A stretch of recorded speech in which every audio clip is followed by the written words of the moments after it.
السلام علیکم ورحمۃ اللہ وبرکاتہ۔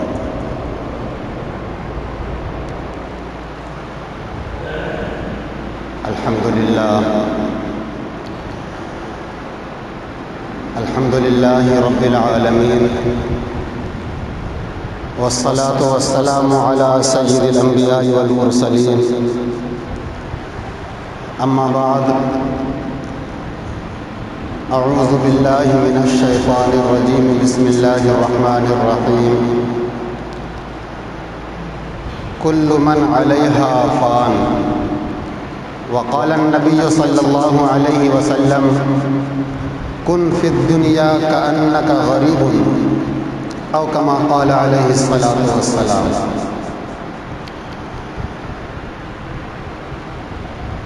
محترم بزرگوں، دوستوں اور عزیز ساتھیوں،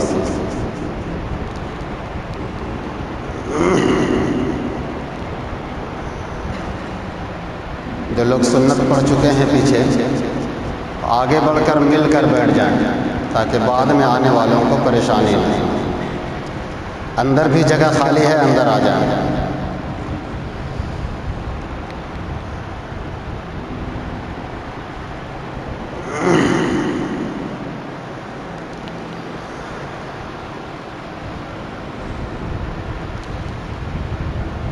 پچھلے جمعہ آپ کے سامنے نماز کے متعلق کچھ باتیں آئی تھی کہ ہم لوگوں نے رمضان کے مہینے میں جس کو جتنی توفیق ملی عبادت کرتے رہے، مسجد کو آباد کیا، لیکن افسوس کہ رمضان کا مہینہ گزرتے ہی نمازی مسجد سے اس طرح غائب ہوئے کہ جیسے مسجد سے کبھی مسلمانوں کا واسطہ ہی نہ تھا۔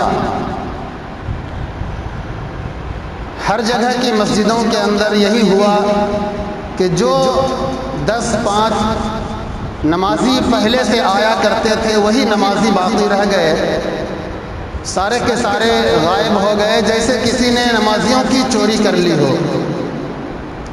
یہ بڑے افسوس کا مقام ہے کہ رمضان میں تو ہم عبادت کریں اور رمضان کے بعد پھر اپنے آپ پر جہنم کی آگ کو بھڑکانا شروع کر دیں۔ ایک حدیث کا مفہوم ہے، حضور صلی اللہ علیہ وسلم نے فرمایا کہ ہر نماز کے وقت ایک فرشتہ اعلان کرتا ہے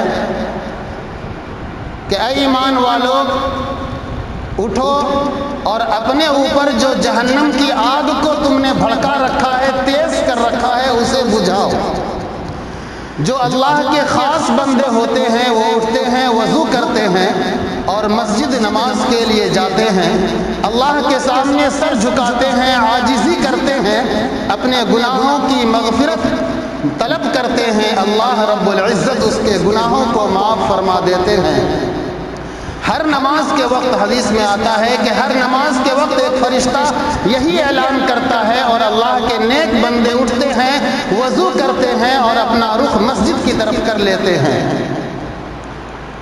ہم یہ فیصلہ کریں کہ ہمارا شمار نیک لوگوں میں ہوتا ہے یا برے لوگوں میں ہوتا ہے، ان لوگوں میں جسے اللہ پسند نہیں کرتے، کہ ہم دن بھر میں 5 وقت نماز سنتے ہیں اور یہ اذان سنتے ہیں اور اذان سنتے سنتے 11 مہینہ گزر جاتا ہے، ہم مسجد کا رخ نہیں کر پاتے۔ یہ ہماری بدبختی ہے، ہماری بدقسمتی ہے کہ اللہ نے اپنے گھر کا دروازہ کھلا رکھا ہے، اپنی رحمت کو ہم پر لٹا رہے ہیں اور ہم اس کی رحمت کو لینے کے لیے تیار نہیں ہیں۔ کسی بزرگ نے کیا ہی خوب کہا ہے کہ بارش خوب تیز ہو رہی ہو، بارش خوب تیز ہو رہی ہو اور بارش کے اندر برتن اگر اوندھے منہ رکھا ہوا ہو تو بارش کا قصور نہیں ہے، برتن کا قصور ہے، برتن رکھنے والے کا قصور ہے۔ بارش تو اپنے وقت پر آئی اور چلی گئی، برتن ہی اوندھا منہ پڑا ہوا تھا کہ اس کے اندر پانی جمع نہ ہو سکا۔ اللہ کی رحمت تو ہر وقت ہم پر برس رہی ہے، لیکن ہم ہی بدبخت ہیں، ہماری قسمت پر تالا لگا ہوا ہے، ہمارے دل پر مہر لگا ہوا ہے کہ اللہ کے پکار کو سن کر بھی ہم مسجد سے دور رہتے ہیں، مسجد میں آ کر اپنے اپنے آپ کو اللہ کی رحمت کے سائے تلے نہیں ڈالتے، یہ ہماری بدبختی ہے، ہمارا قصور ہے، اللہ کی رحمت کا کوئی قصور نہیں ہے۔ ایک بزرگ نے فرمایا کہ انسان اس دنیا میں اتنی ہی کوشش کرے جتنا کہ اسے اس دنیا میں رہنا ہے، اور آخرت کے لیے اتنی کوشش کرے جتنا اسے وہاں رہنا ہے۔ اس دنیا کی زندگی ہم سب کو معلوم ہے کہ بہرحال متعین ہے، 60 سال 70 سال خوب جائیں تو 100 سال کی زندگی متعین ہے، لیکن آخرت کی زندگی اتنی ہے، علماء کرام نے لکھا کہ پوری دنیا کو رائی کے دانے سے بھر دیا جائے۔ ہم سب کو معلوم ہے کہ آبادی ایک حصے میں ہے، 3 حصے میں پانی ہے، خشکی کا حصہ ہو یا تری کا حصہ ہو، آبادی کا حصہ ہو یا پانی کا حصہ ہو، پوری دنیا کو رائی کے دانے سے بھر دیا جائے، زمین سے لے کر آسمان تک پر کر دیا جائے۔ زمین و آسمان کے درمیان کی مسافت اور دوری کتنی ہے؟ محدثین کرام لکھتے ہیں کہ 500 سال کی دوری ہے، زمین سے پہلے آسمان تک 500 سال کی دوری ہے۔ 500 سال تک لگاتار کوئی چلتا رہے، جتنا دور پہنچے گا اتنی دوری زمین اور آسمان کے درمیان ہے۔ اتنی دوری کو، اتنے خلا کو اگر رائی کے دانے سے پر کر دیا جائے، پھر ایک چڑیا آئے اور 1000 سال میں صرف ایک رائے کا دانہ کھائے، تب بھی یہ ممکن ہے کہ وہ رائے کا دانہ دھیرے دھیرے ختم ہو جائے، لیکن آخرت کی زندگی اتنی ہے کہ وہ کبھی ختم نہیں ہونے والی، لامحدود زندگی ہے، وہ کبھی ختم ہونے والی نہیں ہے، لہٰذا اس کے لیے تیاری بھی لامحدود کرنی ہے۔ جہاں ہمیشہ رہنا ہے تیاری بھی اس کے لیے ہمیشہ کرنی چاہیے۔ ایک بزرگ ہیں حضرت سلیمان رحمۃ اللہ علیہ، ان سے کسی نے پوچھا کہ حضور انسان مرنے سے کیوں گھبراتا ہے؟ ایک بزرگ سے لوگوں نے پوچھا کہ حضور انسان مرنے سے کیوں گھبراتا ہے؟ اس بزرگ نے بڑی اچھی مثال دی اور سمجھایا کہ ایک شخص آبادی میں رہتا ہے، جب اسے ویرانے میں رہنے کے لیے کہا جائے، جنگل میں رہنے کے لیے کہا جائے تو وہ گھبراتا ہے۔ جنگل میں رہنے کے لیے آبادی سے دور نکل کر کہیں جنگل میں ویرانے میں رہنے کے لیے کہا جائے تو ظاہر سی بات ہے کہ انسان کو گھبراہٹ ہوتی ہے کہ جنگل میں اکیلے کیسے رہا جائے، کوئی سہارا دینے والا نہیں، کوئی ساتھ دینے والا نہیں ہے۔ بات یہ ہے کہ اس انسان نے آبادی کو، جہاں پر وہ رہتا ہے، اسے آباد کیا ہے، اپنی محنت سے اسے سجایا ہے، بنایا ہے، بہترین زندگی گزارنے کی چیزوں کو، سامانوں کو مہیا کیا ہوا ہے۔ اسی وجہ سے وہ ویرانے میں جانے سے ڈرتا ہے، کیونکہ ویرانے میں رہنے کی اس کی تیاری نہیں ہے۔ یہی حال ہماری زندگی کا بھی ہے کہ ہم نے اس دنیا کو آباد کیا اور آخرت کو ہم نے ویران کر دیا۔ اب اچانک ہمیں کوئی لینے کے لیے آ جائے، کوئی فرشتہ آ کر کہے کہ چلو تمہارا وقت ہو گیا، تو ہم ضرور گھبرائیں گے، ہمارے دل کے اندر گھبراہٹ ہوگی کہ اتنے بڑے سفر پر ہم روانہ ہو رہے ہیں، لیکن ہمارے پاس کوئی سامان نہیں جس کے ذریعے سے ہم وہاں پر اپنی حفاظت کر سکیں، جس کے ذریعے سے ہم اپنا بچاؤ وہاں پر کر سکیں۔ جس طرح ایک انسان آبادی سے نکل کر ویرانے میں، جنگل میں رہنا پسند نہیں کرتا، کیونکہ انہوں نے آبادی کو آباد کیا ہے اپنی محنت سے، اپنی کوشش سے، اسی طرح سے انسان دنیا کو چھوڑ کر آخرت کی طرف جانے میں گھبراتا ہے، کیونکہ انہوں نے اپنی آخرت کو برباد کر دیا، اللہ کی نافرمانی کر کے، اللہ کے حکم کی عدولی کر کے، حضور صلی اللہ علیہ وسلم کی سنتوں کو پیروں تلے کچل کر آخرت کو برباد کیا۔ تو آبادی سے بربادی کی طرف کون نکلنا چاہتا ہے؟ اسی وجہ سے انسان کو موت کے وقت گھبراہٹ ہوتی ہے۔ آج ہمارا حال یہی ہے کہ دن بھر میں 5 وقت مؤذن اذان دیتا ہے، لیکن ہماری توجہ مسجد کی طرف نہیں ہوتی، ہمارا ذہن اللہ کی طرف متوجہ نہیں ہوتا، اذان سن کر بھی ہمارے کانوں پر جوئیں تک نہیں رہتی۔ ایک واقعہ ہے، بہت ہی مختصر واقعہ ہے صحابہ کرام کا، لیکن بہت ہی سبق آموز واقعہ ہے۔ صحابہ کرام کے زمانے میں، غالباً صدیق اکبر رضی اللہ تعالی عنہ کے زمانے کا واقعہ ہے کہ ایک شخص کا انتقال ہو گیا۔ حضرت ابو بکر رضی اللہ تعالی عنہ کے زمانے میں ایک شخص کا انتقال ہو گیا، لوگوں نے جنازہ تیار کیا، جب جنازہ پڑھانے کا وقت آیا، امام صاحب آگے بڑھے، تو کفن کے اندر تھوڑی حرکت معلوم ہوئی. سب بندی ہو چکی تھی، جنازہ تیار تھا، اب نماز شروع ہونے والی تھی. کفن کے اندر تھوڑی حرکت ہوئی. لوگوں نے سوچا کہ کہیں یہ مردہ زندہ تو نہیں ہو گیا. آخر کیا بات ہے، کیا وجہ ہے کہ ادھر آ کر بیٹھ جائیں، بات نہ کریں ابھی.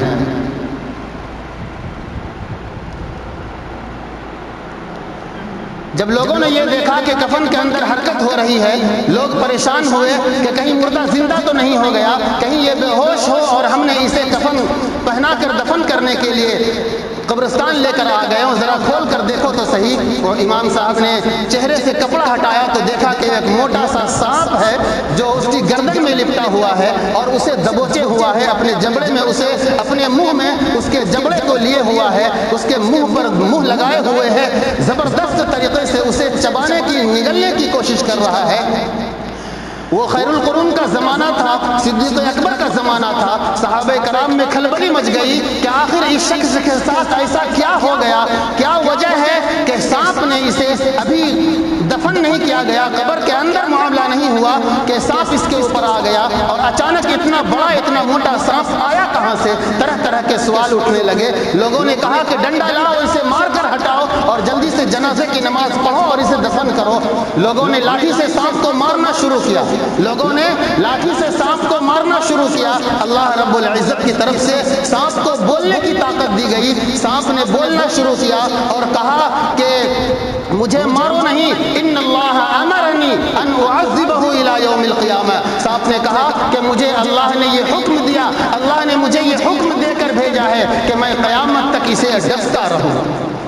جب سانپ بولنے لگا صحابہ کرام حیران ہو گئے کہ یہ تو اللہ کا عذاب ہے، اسے مار کر کوئی فائدہ نہیں، اسے مار کر ہم ہٹا نہیں سکتے ہیں، چلو اس کے گھر سے معلوم کرتے ہیں کہ آخر اس شخص کا گناہ کیا تھا. لوگوں نے کہا کہ جب سانپ نے بولنا شروع کر دیا تو چلو اسی سے پوچھ لیتے ہیں کہ اس کا گناہ کیا تھا، اس شخص نے کون سا ایسا کارنامہ انجام دیا تھا جس کی وجہ سے قبر میں جانے سے پہلے ہی ابھی اس کے اوپر یہ عذاب شروع ہو گیا اور سانپ اس کی گردن میں لپٹ گیا ہے. ذرا توجہ سے سنیں اور دل کے کانوں سے سنیں کہ ہمارے اندر بھی اگر یہ گناہ پایا جاتا ہے تو آج ہی ہم اللہ کے سامنے توبہ کریں، اپنے سر کو جھکا دیں، عاجزی کر لیں، گریہ گزاری کریں، توبہ کریں سچے دل سے. کیونکہ اگر آج ہم نے اللہ کے سامنے توبہ نہیں کیا تو کل قبر کے اندر اور آخرت کے اندر ہم ضرور اس عذاب کے مستحق ہوں گے. آپ دیکھیں کہ کہیں وہ عمل ہم بھی تو نہیں کر رہے ہیں. سانپ سے جب لوگوں نے سوال کیا کہ اے سانپ، جب تجھے اللہ نے بھیجا ہے اور تو نے کہا کہ ان اللہ امرنی ان اعذبہ الی یوم القیامہ، جب تجھے اللہ نے اس پر مسلط کر ہی دیا ہے تو تو بتا کہ اس کا گناہ کیا تھا، اس کی غلطی کیا تھی. توجہ سے سنیں، اس سانپ نے جواب دیا اذا سمع الاذان لا یجیء الی الجماعہ، کہ جب یہ اذان سنتا تھا تو مسجد جماعت سے نماز پڑھنے کے لیے نہیں آتا تھا. اب ہم میں سے جتنے مسلمان یہاں پر بیٹھے ہیں یا دنیا کے کسی بھی کونے میں ہیں، وہ اندازہ لگائیں کہ اذان سن کر ہمارے کان کھڑے ہوتے ہیں یا نہیں ہوتے ہیں، ہمارے جسم پر رواں کھڑا ہوتا ہے یا نہیں ہوتا ہے، کہ کتنے بڑے مالک کا بلاوا آ رہا ہے، اپنے گھر کی طرف بلا رہا ہے، ہمیں دن بھر میں 5 وقت آواز لگا رہا ہے. کہا آؤ حی علی الصلاۃ، حی علی الصلاۃ، آؤ نماز کی طرف، حی علی الفلاح، آؤ کامیابی کی طرف، آؤ کامیابی کی طرف. ابھی دروازہ کھلا ہوا ہے لیکن افسوس کے دنیاوی کاموں میں ہم اس طرح مشغول ہو گئے کہ مسجد کی طرف پہنچنے کا ہمارے پاس وقت ہی نہیں ہے. آپس میں بیٹھ کر گھنٹوں گزار دینے کا وقت ہے ہمارے پاس، دوسروں کی غیبت، چغلی، برائی بیان کرنے کا وقت ہے ہمارے پاس، دوسروں کی عزتوں کو نیلام کرنے کا وقت ہے ہمارے پاس، دوسروں کی بیٹی بہو پر نظر رکھنے کا وقت ہے ہمارے پاس، لیکن ہماری زندگی کیسے سنورے گی اس کا وقت ہمارے پاس نہیں ہے. اس سانپ نے جو جواب دیا، کہا خطایاہ ثلاث، کہا اس کے 3 گناہ ہیں، 3 گناہ کی وجہ سے اللہ نے ہمیں اس پر مسلط کیا اور قیامت تک میں اسے ڈستا رہوں گا. جس میں سے پہلا گناہ یہی ہے کہ اذا سمع الاذان، جب یہ اذان سنتا تھا تو لا یجیء الی الجماعہ، تو یہ مسجد کی طرف نہیں آتا تھا. آج مسلمانوں کا یہی حال ہو گیا کہ مسجد تو بڑی خوبصورت بنا دیتے ہیں، ہزاروں لاکھوں روپے مسجد کو خرچ کر کے آباد کر دیتے ہیں اور پھر گاؤں کے اندر دکانوں پر بیٹھ کر بڑے فخر سے یہ بیان کرتے ہیں کہ ہم نے مسجد کے اندر اتنے رقم دے دیے، ہم نے مسجد کے اندر ٹائلز لگوا دیا، ہم نے مسجد کے اندر قالینیں بچھوا دی، ہم نے مسجد کے اندر مائگوں کا انتظام کر دیا، ہم نے مسجد کا محراب اتنا خوبصورت بنا دیا، ہم نے مسجد کے مینار اتنا خوبصورت بنا دیا، ہم نے مسجد کو آباد کر دیا۔ لیکن حقیقت یہ ہے، سنو مدینے والے کا فرمان، حضور صلی اللہ علیہ وسلم نے فرمایا کہ اے نادانو سنو، مسجدیں قالین سے آباد نہیں ہوتی ہے، مسجدیں ٹائلز لگانے سے آباد نہیں ہوتی ہے، مسجدیں خوبصورت میناروں سے آباد نہیں ہوتی ہے، مسجدیں قمقمے سے اور لائٹوں سے آباد نہیں ہوتی ہے، مسجدیں جب مدینے والے کا غلام سر جھکاتا ہے مسجد کے اندر، سجدے میں سر رکھتا ہے، تب مسجد آباد ہوتی ہے، جب اللہ کا بندہ اللہ کے سامنے مسجد میں جا کر ہاتھ اٹھاتا ہے تب مسجدیں آباد ہوتی ہیں، جب کھڑا ہو کر ہاتھ باندھ کر اللہ کے سامنے سورہ فاتحہ پڑھتا ہے، نماز پڑھتا ہے، تب مسجدیں آباد ہوتی ہیں۔ مسجدیں ایسے ہی آباد نہیں ہوتی۔ آج ہم لوگوں کا یہی حال ہے کہ ہم نے مسجدوں کو ویران کر دیا، مسجدوں کو آباد کر دیا، وہی خراب من المساجد، ہم نے مسجدوں کو برباد کر دیا، آباد کر دیا۔ صرف پیسہ لگا دینے سے مسجدیں آباد نہیں ہوتی، مسجدیں آباد ہوتی ہیں نماز پڑھنے سے۔ انما یامر مساجد اللہ من آمن باللہ والیوم الآخر، مسجد کون لوگ آباد کرتے ہیں؟ جو لوگ اللہ پر ایمان رکھتے ہیں۔ آج ہمارا ایمان ہی نہیں اللہ پر، صرف لا الہ الا اللہ زبان سے کہہ دیا تو کوئی مطلب ہی نہیں نکلتا۔ جب تک ہمارے اعضاء اور ہمارے اعمال سے یہ نہ ظاہر ہو جائے کہ ہاں واقعی ہم مسلمان ہیں۔ آج ہم صرف سر پر ٹوپی لگا لیتے ہیں یا اپنی زبان سے لا الہ الا اللہ کہتے ہیں، لیکن ہمارے اعمال اتنے گندے ہیں کہ جب ہم خود سوچے تنہائی میں بیٹھ کر اپنے آپ کے بارے میں تو اپنے آپ سے گھن آنے لگتی ہے، لیکن افسوس کہ خود اپنے بارے میں آج ہمیں سوچنے کا موقع نہیں ہے۔ ہم تو دوسروں کی برائی بیان کرتے رہتے ہیں، دوسروں کی برائی بیان کرنے سے ہمیں فرصت ملے تو پھر اپنے بارے میں سوچے کہ ہمارے اندر کتنی کمی ہے، ہمارے اندر کتنے گناہ ہیں، ہم سے کہیں اللہ ناراض تو نہیں ہو رہا، ہم جو نماز پڑھ رہے ہیں پتہ نہیں قبول ہو رہا بھی یا نہیں ہو رہا۔ نماز پڑھتے ہیں غیبت کرتے ہیں، نماز پڑھتے ہیں رشوت کھاتے ہیں، نماز پڑھتے ہیں سود لیتے ہیں، نماز پڑھتے ہیں جوا بھی کھیلتے ہیں، نماز پڑھتے ہیں ماں باپ کو ستاتے بھی ہیں۔ یہ سب ایسے گناہ ہیں کہ جن کا عذاب دنیا میں شروع ہو جاتا ہے، آخرت میں تو عذاب ہے ہی۔ صاحب نے کہا کہ خطایاہ ثلاث اذا سمع الاذان لا یجیء الی الجماعہ، کہ جب یہ اذان سنتا تھا تو نماز کے لیے مسجد نہیں آتا تھا، یہ اس کی پہلی غلطی تھی۔ ہم اندازہ لگائیں کہ یہ گناہ ہمارے اندر موجود ہے یا نہیں۔ کیا ہم نماز سن کر اذان سن کر مسجد پہنچ جاتے ہیں؟ کیا ہم اذان سن کر مصلی پر کھڑے ہو جاتے ہیں؟ کیا ہم اذان سن کر اپنے کاموں کو روک دیتے ہیں؟ کیا اذان سن کر ہماری بیٹی اور بہو اپنے گھروں کے اندر ٹیلی ویژن بند کر دیتی ہیں؟ کیا اذان سن کر ہماری بہنیں اور ہماری مائیں موبائل اسکرین پر جو سیریل اور ڈرامہ دیکھتی رہتی ہیں وہ بند کر دیتی ہیں؟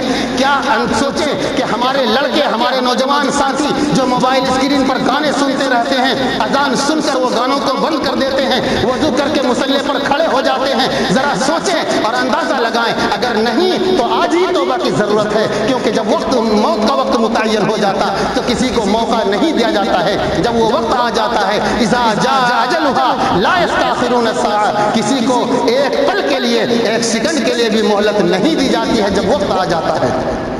اس لیے آج ہی توبہ کریں اور سوچیں اور اپنے جو گزری ہوئی زندگی ہے اس پر افسوس کریں، نادم ہو، شرمندہ ہو، اور آگے جو زندگی ہے اپنے آپ سے وعدہ کریں کہ انشاءاللہ کبھی بھی ایسا نہیں گزرے گا جس میں ہم نماز نہ پڑھتے ہوں، ورنہ بہت ممکن ہے کہ ہم بھی عذاب میں گرفتار ہو جائیں۔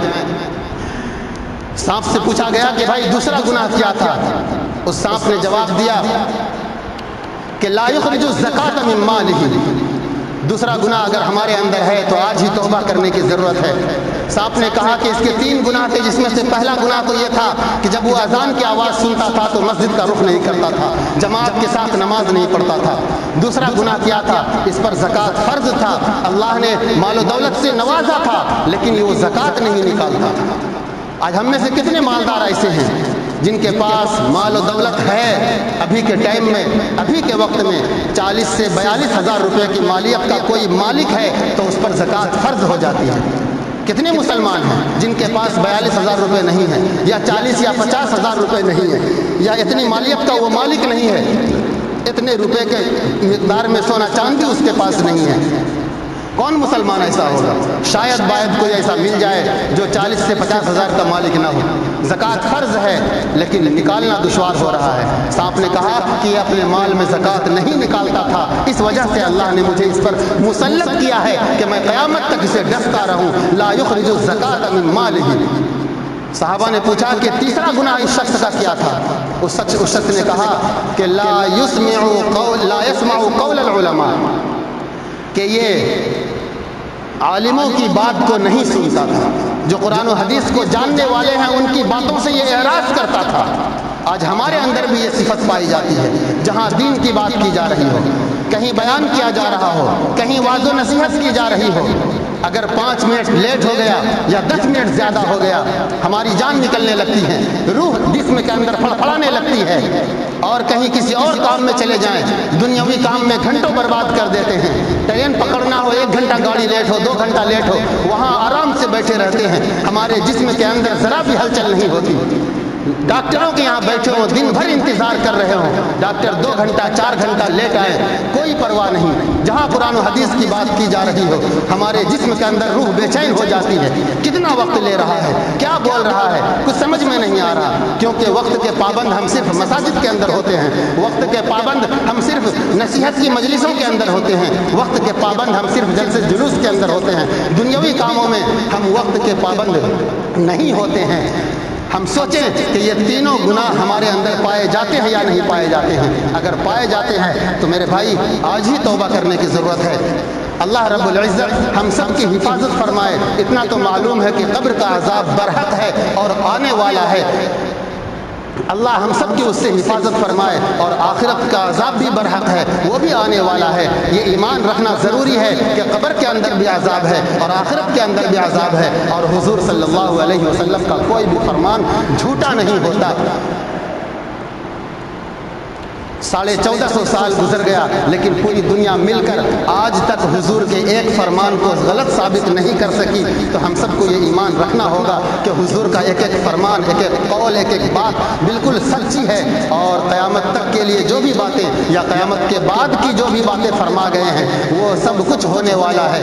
ضرورت ہے تو اپنے آپ کو گناہوں سے پاک کرنے کی ضرورت ہے، اپنے آپ کو اللہ کے سامنے لانے کی ضرورت ہے، عاجزی کرنے کی ضرورت ہے اور توبہ کرنے کی ضرورت ہے۔ اللہ تعالی ہم سب کو کہنے سننے سے زیادہ عمل کی توفیق عطا فرمائے۔ وآخر دعوانا الحمدللہ رب العالمین۔